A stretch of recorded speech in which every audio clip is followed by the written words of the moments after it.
그래서 예수님께서 놀랍게도 우리에게 오셔서 성령으로 우리의 이 옛사람의 마음, 아래를 사랑하는 마음, 세상을 사랑하는 마음, 그 세상에 온통 마음이 빼앗겨서 세상이 최고고 세상이 다인 줄 알고 살아가는 그 마음에 하늘의 하나님의 사랑을 보여주셔서 우리에게 하나님의 사랑이 어떤 것인지를 깨닫도록 하셨어요. 그래서 제가 저번에 말씀드린 것처럼 예수님의 심장으로 우리를 심장 이식 수술을 한 것입니다. 그래서 우리 마음속에 새 마음이 생겼고, 그래서 이 세상에는 존재하지 않는 새로운 사랑, 하늘 사랑을 우리가 가지게 되었습니다. 얼마나 감사한 일입니까? 그런데 문제는 하나님을 사랑하는 마음이 내게 있다고 해서 세상 사랑이 사라진 게 아니에요. 그렇죠? 마음 한구석에는 여전히 세상에 대한 미련이 있습니다. 그리고 옛날 여인이 자꾸 나를 부릅니다. 야, 세상 사랑하는 게 얼마나 재밌는데 흥미진진하고 자랑하고 뽐내고 어시되고 싶고 인기 누리고 싶지 않느냐고. 그 옛사랑이 자꾸 나를 불러요. 여인이. 그래서 우리 마음속에는 어떻습니까? 하나님을 사랑하려는 이 세 사람과 아직도 세상에 미련을 끊지 못하고 세상을 여전히 사랑하고 세상의 탐욕으로 살아가는 옛사람이 갈등을 일으키고 싸우고 경쟁하고 충동하고 그렇게 하는 것입니다. 그런데 사실 지금 우리의 이런 상황을 야고보 독자들도 비슷한 갈등을 가지고 있는 것이었습니다. 여러분, 우리가 이런 갈등을 치열하게 겪을 때는요, 주로 시험이나 고난을 당할 때 이런 갈등을 치열하게 겪습니다. 시련과 시험을 여러분 당해보시면요, 모든 게 의심이 되는 것이 시험과 시험의 때입니다. 여러분, 혹시 여러분을 잘 믿었던 한 사람이 여러분을 배신하고 경제적으로 부도를 내거나 사기쳤다고 생각해 보세요. 그런 엄청난 시련 당하면 그때부터 우리 생각이 달라져요. 사람 함부로 믿을 게 못 되구나. 그렇게 해서 우리 마음을 다 닫아버려요. 그러니까 시험과 시련의 때는 의심하는 때고 갈등하는 때고 힘든 그런 때예요. 저 사람이 나에게 아주 친절하게 대하면 저 사람도 나를 그런 식으로 해서 속이려고 하는 거 아닌가, 이렇게 의심병이 일어나게 되는 것입니다. 또 여러분, 시험과 시험의 때는 내가 부족한 게 너무 많구나, 이게 다 드러나는 때입니다. 돈이 없구나, 환경이 안 되구나, 인격이 부족하구나, 참 내가 실력이 모자라구나, 내가 능력이 없구나, 능력만 된다면 내가 이 시험 이길 텐데, 그러면서 시험과 시험의 때는, 시련의 때는 우리의 모든 부족한 것이 다 드러나는 그런 때입니다. 그래도 믿음으로 구하는 일에도 이제는 지쳐요. 그래서 그만 기도하고 그냥 세상으로 달려가 보자. 하나님이 정말 내 기도 들어주시는가? 내가 이렇게 지금 어려움에 빠졌는데 하나님이 왜 응답하지 않지? 정말 내가 이대로 이 시련과 고난을 다 받아야 되는가? 이런 의심과 이런 불안이 우리 속에 있게 됩니다. 그래서 그 의심은 우리를 불신의 늪으로 인도하게 되고, 불신에 빠진 사람들은 더 이상 하나님께 기도하지 않아요. 기도하는 것을 포기하고 이제는 내가 세상의 지혜, 세상의 방법, 처세술을 따라야 되겠다. 그렇게 마음속으로 살아가게 되는 것입니다. 그래서 야고보는 우리에게 뭐라고 이야기합니까? 조금도 흔들리지 마라.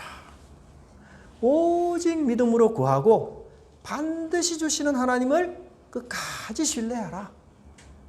기도해도 아무런 일도 일어나지 않는 것 같죠? 근데 하나님이 지금 물밑에서 작업을 다 하고 계셔요, 여러분. 걱정하지 않아도 됩니다. 하나님이 여러분의 믿음, 우리의 믿음을 테스트하고 있어요. 이 사람이 정말 끝까지 나를 신뢰하는지 아니면 도중에 변질을 하는지 하나님이 그걸 보고 계시는 거예요.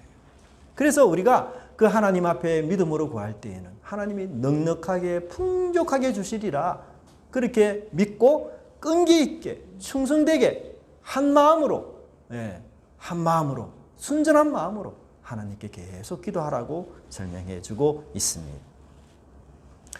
여러분들이 잘 아는 사울왕은 정말 두 마음을 품은 왕이었습니다. 그는 하나님을 끝까지 믿는 일에 실패한 자였습니다.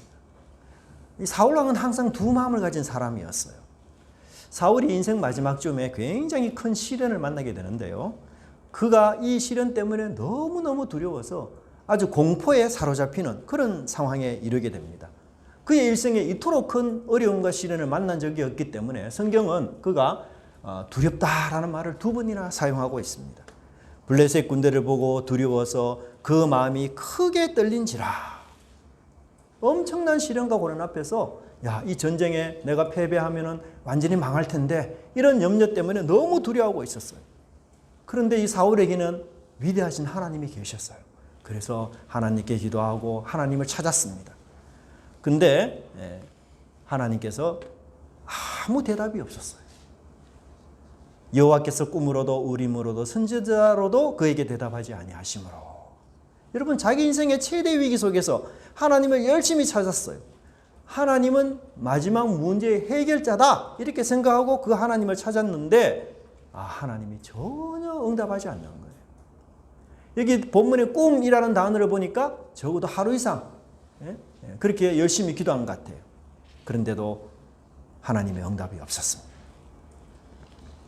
마지막 해결책마저 그냥 이게 닫힌 문이구나. 믿었던 마지막 열쇠조차도 아무 소용이 없구나. 그러면 우리 인간은 정말 낙심과 절망에 빠질 수가 없었습니다. 여러분, 때로는 사실 우리가 하나님을 믿는다는 말에는 하나님에 대해서 배신감을 느낄 수도 있어요. 여러분, 그런 상황이 없습니까? 그렇게 내가 하나님을 믿었는데 왜 하나님 이런 결과를 주십니까? 하나님 저 너무 억울합니다. 하나님 믿었던 내가 잘못입니까? 도대체 뭡니까? 우리가 이런 배신감의 마음이 있을 때도 있습니다. 최후 보루였던 하나님마저 아무 응답이 없었어요. 그래서 사울은 결정을 해야 했습니다. 계속 하나님께 내가 기도해야 되냐? 아니면 다른 길을 내가 모색해야 되느냐?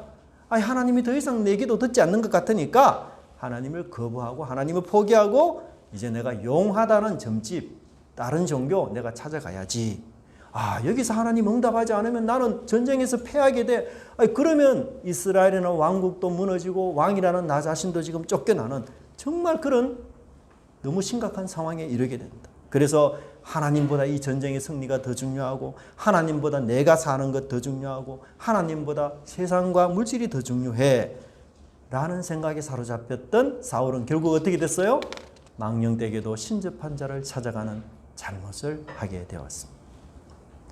사울이 망한 이유는 블레셋의 막강한 공격 때문이 아니라 그가 하나님을 향하는 지속적인 마음을 갖지 못했기 때문에 사울이 망한 거예요. 사울의 두 마음이 바로 그의 인생을 비극적으로 만드는 계기가 되었던 것이에요. 그런데 여러분, 사울의 이런 두 마음은요, 과거 아말렉의 사건 속에서도 나타났습니다. 아말렉과의 전쟁에서 사무엘은 뭐라고 명령합니까? 아말렉을 전멸시켜라. 그런데 사울은 양들과 소들의 소리에 홀려서 가장 좋은 것을 남기고 말았습니다. 사울 역시 승리 속에서도 두 마음을 가졌던 것이에요.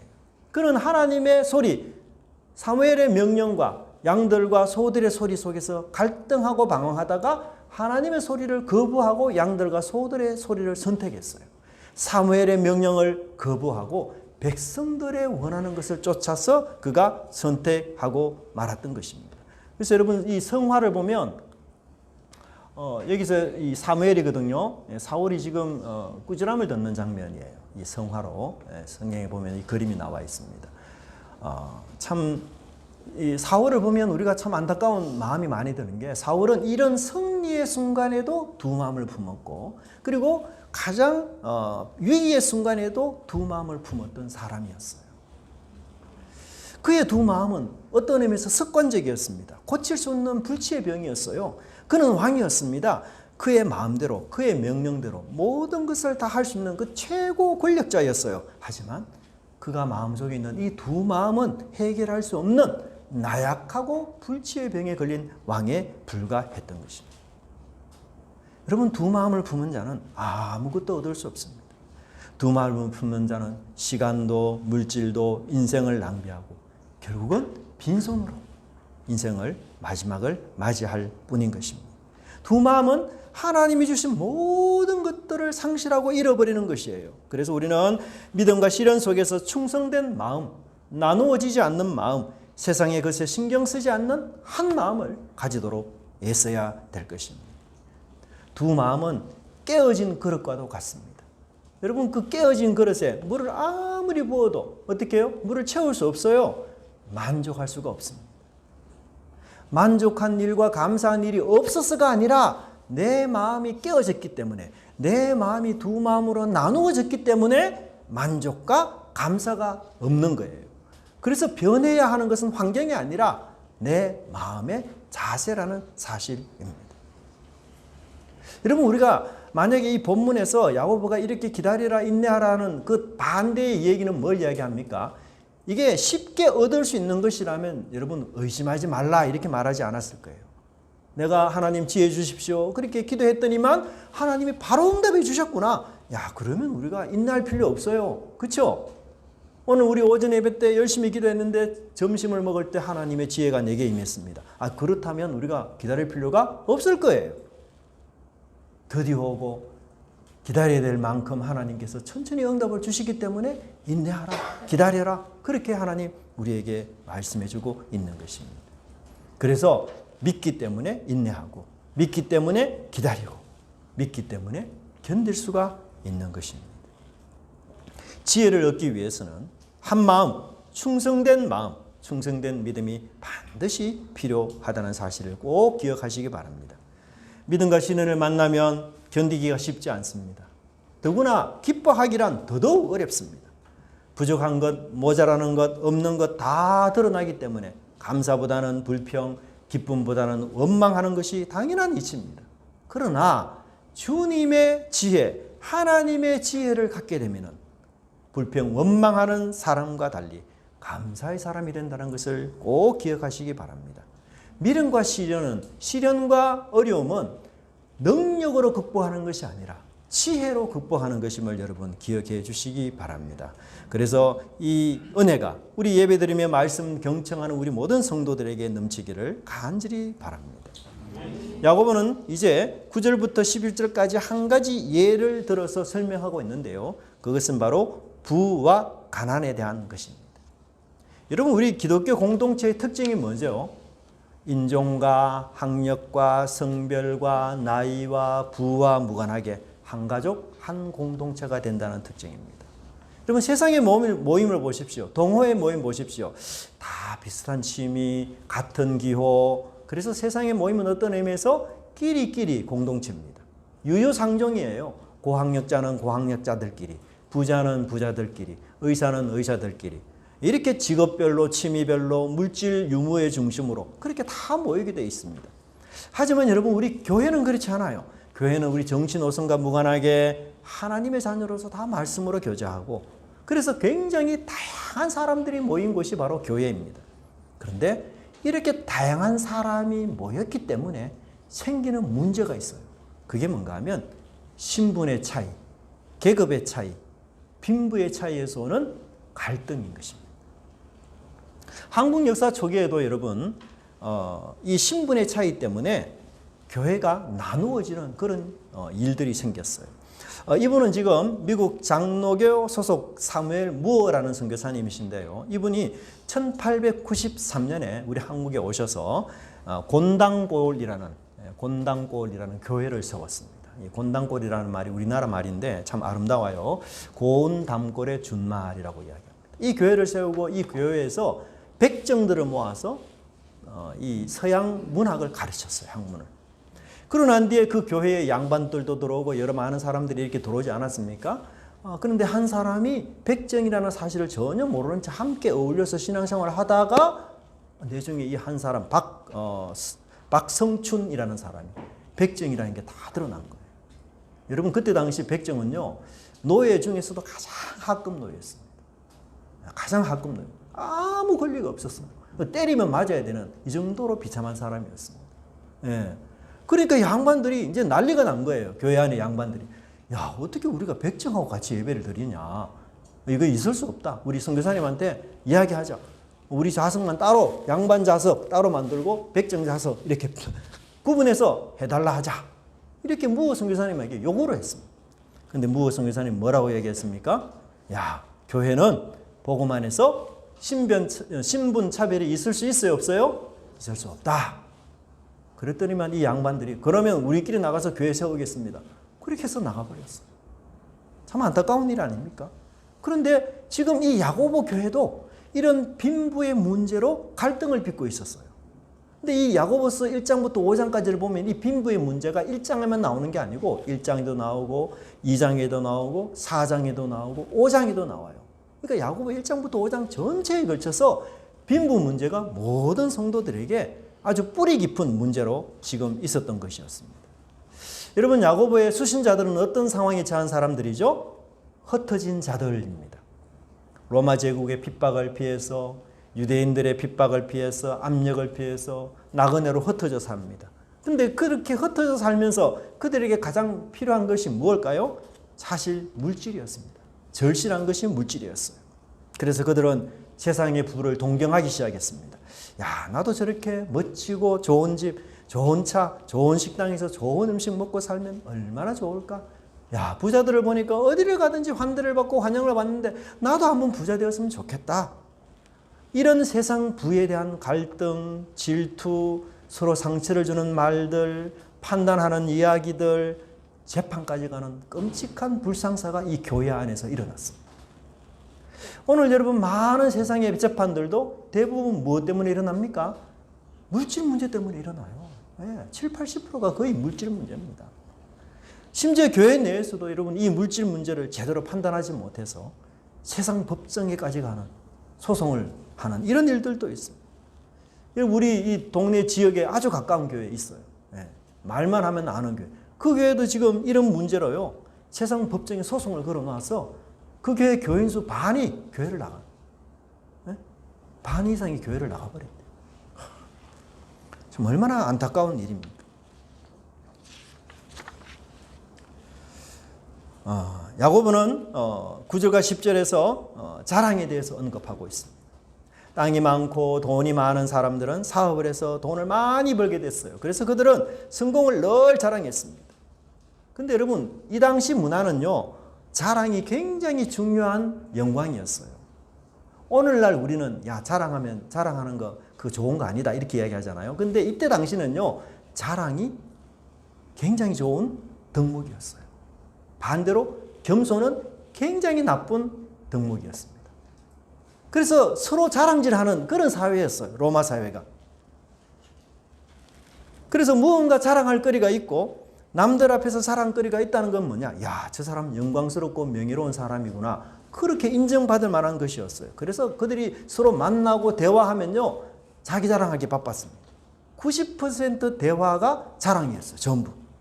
그리고 그런 자랑의 축에 끼지 못하는 사람들은 뭐예요? 아주 수치스럽게 생각했어요. 그래서 그 사람들은 자랑할 거리가 하나도 없는 사람이기 때문에 명예도 없고 그냥 아주 수치스러운, 그래서 존경받을 만한 사람도 아니다. 이렇게 로마 사회에서 이야기했습니다. 그래서 겸손은 미덕이 아니었고 수치였으며 오히려 자랑하는 것이 영광이고 명예였던 이런 사회에서 살고 있었습니다. 그런데 야고보는 이런 세상 자랑의 문화를 깊이 파악하면서 무엇이라고 이야기합니까? 그들과 동행하면서 그들을 야고보는 형제다 그렇게 부르고, 9절을 보세요. 낮은 자를 야고보는 형제라고 부릅니다. 낮은 형제는, 야고보가 얼마나 따뜻한 마음을 갖고 있는지 몰라요. 여러분, 안 믿는 사람들은 그때 당시 낮은 형제, 가난한 형제를 수치스럽게 생각했어요. 그들과 상종도 하지 않아요. 길 가다가 마주쳐도 인사하지 않습니다. 아, 이 수치스러움하고 내가 어떻게 이야기하냐? 나는 아주 자랑이 많은 영광스러운 사람인데 차별 대우를 했어요. 근데 야고보는 뭐라고 말합니까? 낮은 형제요. 자랑할 것이 없는 그 가난뱅이를 무시하는 것이 아니라 내 형제, 내 가족. 심지어 야고보의 형제는 누구의 형제입니까? 예수님의 형제가 되는 거 아니에요. 그래서 이 야고보는 세상의 물질적 가치관으로 성도를 보는 것이 아니라 예수님 안에서 구원받은 존귀하고 고귀한 존재로 봤던 것입니다. 여러분, 우리에게 이런 영적 자존심이 있어야 돼요. 그래야 우리가 세상을 부러워하지 않습니다. 여러분은 누구의 형제입니까? 예수님의 형제 아니에요? 여러분 누구의 자녀입니까? 하나님의 자녀입니다. 온 세상 만물을 지으신. 여러분 장차 어디에서 어디로 죽어서 어디로 갈 겁니까? 하나님 나라의 영광으로 여러분 갈 사람들입니다. 그래서 야고보는 자기의 높음을 자랑하고 자기의 높음을 마음껏 누려라 그렇게 말하죠. 가난한 사람이 뭐가 높아요? 예수 그리스도 안에서 높아진 자신의 위상, 세상에는 그 어떤 것으로도 소유할 수 없고 성취할 수 없는 구원의 은총과 은혜를 받은 이 놀라운 축복, 이것을 마음껏 자랑하고 감사하라, 그렇게 이야기하고 있습니다. 여러분, 우리가 이 땅을 살아갈 때 때로는 열등감, 때로는 박탈감, 때로는 무능함, 때로는 부족함, 이런 것들이 여러분 마음을 흔들 때가 있을 거예요. 그럴 때마다 여러분, 내가 주 안에서 얼마나 높아진 사람인지, 얼마나 내가 고귀한 사람이 되었고 얼마나 내가 거룩한 사람이 되었는지를 항상 생각하시기 바랍니다.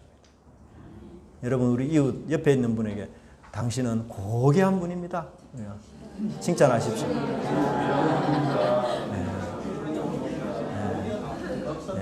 정말 당신은 VIP입니다, 그렇게 이야기하세요.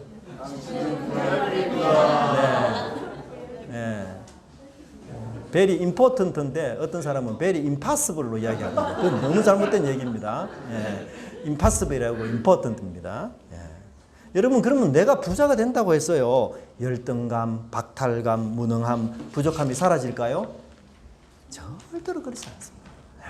왜냐면 내가 부자 됐다고 그런 마음 사라지는 게 아니에요. 우리 세상에 이 내 마음속에 있는 욕심과 탐심은 무적행과 같아서요, 계속 우리에게 탐욕을 부리게 만들고 우리가 쉴 수 없게 만들어요. 쉴 수 없게. 그러나 주님이 지혜를 주셔서 내가 주 안에서 얼마나 높아진 자를 생각할 때에 비로소 주님이 주시는 평강이 우리 마음을 지배하는 줄로 믿습니다. 그렇다면 여러분, 부자는 뭘 자랑해야 될까요? 10절에 보면 낮아짐을 자랑하라. 낮아짐이 뭡니까? 바로 겸손을 뜻하지 않아요? 부자가 어떻게 구원받게 됐어요? 돈으로? 천만에. 명예로? 아니에요. 부자가 구원받은 유일한 이유는 하나님 앞에 내가 무지한 너무나 많은 죄인이구나, 그걸 비로소 깨닫게 됐어요. 아, 나는 영적으로 파산한 상태구나. 오라, 나는 공고한 자로다. 이 사망의 몸에서 누가 나를 구원하랴. 그렇게 낮고 겸손하고 비천한 마음을 갖게 되었을 때, 가난한 마음을 갖게 되었을 때 예수 그리스도께서 우리에게 오셔서 구원의 은총을 베풀어 주신 것 아니에요. 그 낮은 마음 때문에 그토록 위대한 하나님의 구원의 은혜를 받은 것입니다. 야고보는 여기서 아주 중요한 표현을 쓰는데, 부유한 형제라고 말하지 않고 부유한 자라고 묘사하고 있습니다. 다소 거리감을 둔 표현이죠. 왜 낮은 사람에게는 형제라는 단어를 쓰고 부유하다라는 말에는 왜 형제 말하는 뺄까요? 만약 부유한 형제이지만 자신의 부를 자랑하고 다닌다면 세상에 믿지 않는 부자들과 똑같은 운명을 당할 것이라는 경고가 이 표현 속에 숨어 있는 것이에요. 여러분, 제가 그런 능력은 없지만 100억을 줄 테니까 교회 다니지 마시고 예수 믿지 마세요. 그럼 여러분 그 제안 받아들일 겁니까? 아무도. 그게 좀 부족해요? 그럼 제가 1000억을 드릴게요. 받아들일까요? 아니에요. 우리가 100억이 아니라 1000억을 준다 해도 교환 불가능한 하나님의 은총을 우리가 받았어요. 그 복음은 내가 정말 놓칠 수 없는 고귀한 것이에요. 너무나 중요한 보물입니다. 여러분 잘 기억하세요. 가난한 자들이 부자가 되어서 기뻐하고 즐거워한 거 아니에요? 가난한 자들 지금 여전히 가난합니다. 그러나 예수님 안에서 자신의 높아진 위상과 신분을 깨닫고 가난 속에서 수치스러워하기는커녕 자랑하며 기뻐할 수가 있는 것이에요. 이게 복음의 능력이며 지혜의 능력인 것입니다. 그는 가지지 않는 가난한 자지만 모든 것을 가진 자들보다도 더 감사하고 더 만족하고 더 기뻐하며 인생을 하나님이 주시는 안식 안에서 즐거워하며 살아가는 것입니다. 또한 부자는 모든 것을 가졌지만 아무것도 없는 자처럼 겸손하고 낮추며 오직 주님의 구원만을 자랑하는 것입니다. 여러분, 이번 한 주 동안 무엇을 자랑하면서 살았습니까? 제가 우리 교회에 와서 우리 교회에서 마련해주는 좋은 사택 계제가 있으면서 우리 일가 친척들도 오고 뭐 친구들도 오고 이렇게 교회 몇 분들이 오셨어요. 근데 제가 집 자랑을 너무 한 것 같아요. 제가 이 본문을 보면서 이제 앞으로 그런 자랑 하지 말아야 되겠다. 왜냐하면요, 자랑은 반드시 질투와 시기와 열등감을 초래해요. 여러분 자랑해 보십시오. 옆에 사람 잘 듣는 것 같지만요, 옆에 듣는 사람이 질투하고 시기하고 열등감을 가져요. 반드시. 그래서 성경은 자랑하지 마라. 누구를 자랑하라? 오직 하나님을 자랑하라. 그렇게 이야기해요. 그래서 우리 마지막으로 성경 구절 한번 보시면, 한번 읽어보십시다. 시작. 여호와께서 이같이 말씀하시되 지혜로운 자는 그의 지혜를 자랑하지 말라. 용사는 그의 용명을 자랑하지 말라. 부자는 그의 부함을 자랑하지 말라. 자랑하는 자는 이것으로 자랑할지니 곧 명철하여 나를 아는 것과 나 여호와는 사랑과 정의와 공의를 땅에 행하는 자인 줄을 깨닫는 것이라. 나는 이 일을 기뻐하노라. 여호와의 말씀이니라. 이 일을 어떻게 한다고요? 하나님이 기뻐해요. 기뻐. 하나님이 즐거워하는 일이에요. 누구를 자랑하는 것? 여호와를 자랑하는 것. 여호와를. 사랑하는 우리 성도 여러분, 여러분들은 하늘 시민권을 가진 자들입니다. 흰돌 위에 새겨진 여러분의 이름은 아무도 지울 수 없습니다. 어떠한 세력과 힘, 심지어 악의 세력조차도 우리를 하나님의 사랑과 그리스도의 희생적인 사랑으로부터 절대로 끊을 수 없는 그런 영원한 사랑을 우리가 받았습니다. 여러분이 주 안에서 얻은 이 새로운 지위, 이 새로운 신분, 이것으로 인해서 자랑하시는 그런 은혜가 넘치는 우리 성도님 되시기 바랍니다. 세상을 부러워하는 것이 아니라 세상이 부러워하는 믿음의 식구들 되시기를 간절히 바랍니다. 기도하겠습니다. 하나님 아버지 감사합니다. 야고보 수신자들이 처했던 어려움과 같이 저희들에게도 세상의 물질과 부에 대한 여러 많은 시험과 유혹이 올 때마다 주님, 우리가 주 안에서 얼마나 높아진 사람들인지를 기억하게 하시고, 또한 저희들이 겸손해질 때 주께서 베푸신 구원의 은혜를 기억하며 이 세상을 지혜로운 자로 살아가는 믿음의 은혜를 허락해 주시옵소서. 하나님 아버지 간절히 빌고 원하옵기는 세상을 부러워하는 자가 아니라 세상이 부러워하는 믿음의 지혜를 가진 우리 모든 성도들 될 수 있도록 함께하여 주시옵소서. 감사드리고 예수님 이름으로 기도드리옵나이다. 아멘.